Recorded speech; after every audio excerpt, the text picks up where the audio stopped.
तो दोस्तों आज हम फिर से आपके लिए लेकर आए हैं देश दुनिया की तमाम ताजा बड़ी खबरें। सबसे पहली बड़ी खबर में आपको बताएंगे कि पाकिस्तान से भागकर भारत पहुंची सीमा हैदर को पाकिस्तान के लोगों ने दी जान से मारने की धमकी। कहा तुझे पहुंचाएंगे जहन्नुम, भारत आकर बुरी तरह से पछता रही है सीमा हैदर, कभी भी हो सकती है हत्या। वहीं आपको बताएंगे दोस्तों की बीजेपी सांसद ब्रजभूषण शरण सिंह को लगा झटका। बीजेपी सांसद पाया गया दोषी, दिल्ली पुलिस ने आरोप पत्र किया दाखिल, अब कभी भी जा सकता है बीजेपी सांसद जेल। वहीं आपको बताएंगे दोस्तों कि हिंदू और बीजेपी के सपोर्ट में बोलने वाले अनुपम खेर ने सावन के महीने में पकाए अंडे, तो हिंदूवादी संगठन हुए नाराज, पेल दिया अनुपम खेर को, बोले आप सिर्फ नाम के हिंदू। वहीं आपको बताएंगे दोस्तों कि टीएमसी ने राज्यसभा चुनाव के लिए एक मुसलमान सहित 5 हिंदुओं को दिया टिकट, साकेत गोखले का नाम सबसे ऊपर। वहीं आपको बताएंगे दोस्तों कि बाबरी मस्जिद की तरह ही ज्ञानव्यापी मस्जिद पर सुप्रीम कोर्ट सुनाएगा आज अहम फैसला। हिंदू पक्ष ने की है फुब्बारे की कार्बन डेटिंग कराने की मांग। वहीं आपको बताएंगे दोस्तों कि उत्तर प्रदेश में हार के डर से हर सीट का सर्वे करा रही है बीजेपी, 20 से 25 सांसदों का काटेगी टिकट। तो दोस्तों सभी खबरों को आपको एक एक कर बताने वाले हैं, वीडियो को लाइक करके चैनल को सब्सक्राइब कर दें। इसी बीच पर तो दोस्तों अगली खबर की ओर, तो पाकिस्तान से भागकर भारत पहुंची सीमा हैदर को पाकिस्तानियों ने दी जान से मारने की धमकी। कहा तुझे पहुंचाएंगे जहन्नुम। दोस्तों आपको बता दें कि पाकिस्तान से भागकर अवैध तरीके से भारत पहुंची सीमा हैदर को अब पाकिस्तान के लोगों ने जान से मारने की धमकी दी है। उन्होंने कहा है कि तुझे किसी भी कीमत पर जिंदा नहीं छोड़ा जाएगा, अगर तू पाकिस्तान वापस नहीं आएगी तो भारत पहुंचकर ही तेरा कत्ल किया जाएगा और तुझे जान से मारकर तुझे जहन्नुम पहुंचाया जाएगा। पाकिस्तान के लोगों ने कहा है कि तूने पूरे पाकिस्तान की नाक कटा दी और पाकिस्तान से भागकर तू भारत पहुंच गई। अगर तुझको ऐसा ही करना था तो पाकिस्तान में लौंडे कम थे, उनके साथ तू क्यों नहीं गई। वहीं आपको बता दें कि इस धमकी के बाद सचिन मीणा और सीमा हैदर डरे हुए हैं और उन्होंने सरकार से सुरक्षा की गुहार लगाई है। उन्होंने कहा है कि कभी भी हमारे घर पर हमला हो सकता है और हमारी हत्या हो सकती है। वहीं आपको बता दें कि सचिन मीणा का परिवार बुरी तरह से डरा हुआ है। तो ये बड़ी अपडेट आ रही दोस्तों। इसी बीच पर तो दोस्तों अगली खबर की ओर, तो बीजेपी सांसद ब्रजभूषण शरण सिंह को होगी जेल, पहलवानों से यौन शोषण करने का मामला सही हुआ साबित। दोस्तों आपको बता दें कि दिल्ली पुलिस पर भरोसा करने वाले बीजेपी सांसद ब्रजभूषण शरण सिंह को आज झटका लगा है। दरअसल आपको बता दें कि बीजेपी सांसद पर पहलवानों ने यौन उत्पीड़न के आरोप लगाए थे और जांच में ये आरोप साबित हो गए, जिसके बाद दिल्ली हाई कोर्ट ने दिल्ली पुलिस से कहा है कि ब्रजभूषण शरण सिंह को गिरफ्तार करके जेल में डाला जाए। दरअसल आपको बता दें कि दिल्ली पुलिस ने जो चार्जशीट दायर की है उसमें 15 चश्मदीदों ने गवाही दी है। उन्होंने कहा है कि हमारे सामने ब्रजभूषण शरण सिंह पहलवानों के साथ गंदे काम करता था, उनके साथ यौन शोषण करता था। वहीं आपको बता दें कि 15 चश्मदीदों गवाहों के बाद बीजेपी सांसद जो है आरोपी तय हो गए, यानी दोषी पाए गए हैं। अब बीजेपी सांसद कभी भी गिरफ्तार हो सकते हैं। तो बीजेपी का एक सांसद अब जेल जाने वाला है, बड़ा झटका मोदी सरकार के लिए ये लगने वाला है। इसी बीच पर तो दोस्तों अगली खबर की ओर, तो बीजेपी और हिंदुत्व पर दावा करने वाले अनुपम खेर ने सावन के महीने में बनाए अंडे, तो भड़के हिंदू, बोले आप सिर्फ नाम के हिंदू हो। दोस्तों आपको बता दें कि बीजेपी का हमेशा सपोर्ट करने वाले और हिंदुत्व के मुद्दे पर बोलने वाले अनुपम खेर अब बुरी तरह से हिंदुओं के जाल में फंस गए हैं।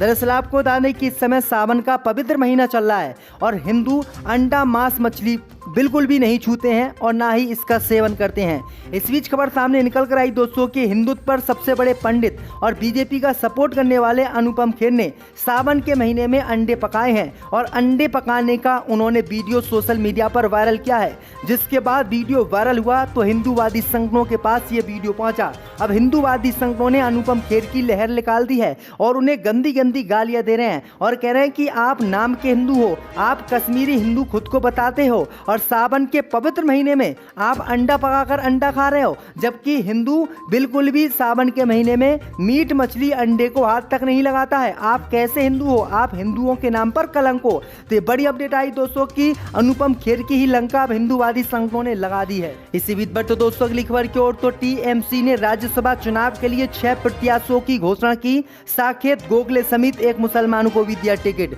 दोस्तों आपको बता दें कि टीएमसी ने 24 जुलाई को होने वाले पश्चिम बंगाल की राज्यसभा चुनाव के लिए आज अपने प्रत्याशियों के नाम की घोषणा कर दी है। टीएमसी के उम्मीदवारों में सीनियर नेता डेरेक ओब्रायन, साकेत गोखले, डोला सेन, शुभेंदु शेखर रे, समीरुल इस्लाम और प्रकाशिक बडाइल शामिल किया है। इन लोगों को टिकट दिया है। टीएमसी ने पांच हिंदू और एक मुसलमान को टिकट दिया है। तो ये बड़ी अपडेट आई दोस्तों कि टीएमसी अब 6 लोगों को राज्यसभा भेजने वाली है। बीजेपी ने अभी घोषणा नहीं की है बीजेपी कितने लोगों को खड़ी करती है। अब देखते हैं कि बीजेपी कितने लोगों को खड़ी करती है। इसी बीच पर तो दोस्तों अगली खबर की ओर, तो ज्ञान व्यापी मस्जिद की कार्बन डेटिंग कराने को लेकर सुप्रीम कोर्ट में सुनवाई। हिंदू पक्ष ने की शिवलिंग की कार्बन डेटिंग कराने की मांग। जब दोस्तों आपको बता दें कि बाबरी मस्जिद के बाद अब उत्तर प्रदेश की ज्ञान व्यापी मस्जिद पर भी संकट के बादल मंडरा रहे हैं। हिंदूवादी संगठन ज्ञान व्यापी मस्जिद को तोड़कर राम मंदिर की तरह ही यहां पर भी राम मंदिर बनाने की मांग कर रहे हैं। इस बीच खबर सामने निकल कर आई दोस्तों कि वाराणसी की ज्ञान व्यापी मस्जिद के मामले को लेकर अब सुप्रीम कोर्ट में आज सुनवाई हो रही है। वहीं आपको बता दें कि ज्ञान व्यापी मस्जिद में मिले शिवलिंग आकार के एक पत्थर को हिंदूवादी संगठनों ने शिवलिंग बताया है और हिंदू पक्ष ने इस पत्थर के फुब्बारे को शिवलिंग बताते हुए इसकी कार्बन डेटिंग कराने की सुप्रीम कोर्ट से मांग की है। अब देखते हैं कि सुप्रीम कोर्ट जो है हिंदूवादी पक्ष की बात सुनता है या नहीं। बाबरी मस्जिद की तरह इस मस्जिद पर भी सुप्रीम कोर्ट अपना फैसला सुनाता है या निष्पक्ष फैसला सुनाता है, ये देखना होगा। इसी बीच पर तो दोस्तों अगली खबर की ओर, तो उत्तर प्रदेश में हार के डर से हर सीट का सर्वे करा रही है बीजेपी। 20 से 25 सांसदों के काट सकती है टिकट। जब दोस्तों आपको बता दें कि बीजेपी मिशन 2024 में जुट गई है। इस बार पार्टी ने उत्तर प्रदेश की सभी 80 लोकसभा सीटों को जीतने का लक्ष्य रखा है। इसके लिए बीजेपी महाजन संपर्क अभियान चला रही है। इस अभियान के तहत मोदी सरकार के 9 साल की उपलब्धियों को जनता के सामने बीजेपी द्वारा रखा जा रहा है। इस बीच खबर सामने निकल कर आई दोस्तों की हार के डर से उत्तर प्रदेश में बीजेपी हर लोकसभा सीट का सर्वे करा रही है। वहीं बीजेपी को यह भी खबर मिली है कि बीजेपी 20 से 25 सांसदों के मौजूदा जो सांसद हैं उनके टिकट काटेगी, क्योंकि उन्होंने कोई काम अपने क्षेत्र में नहीं कराया है।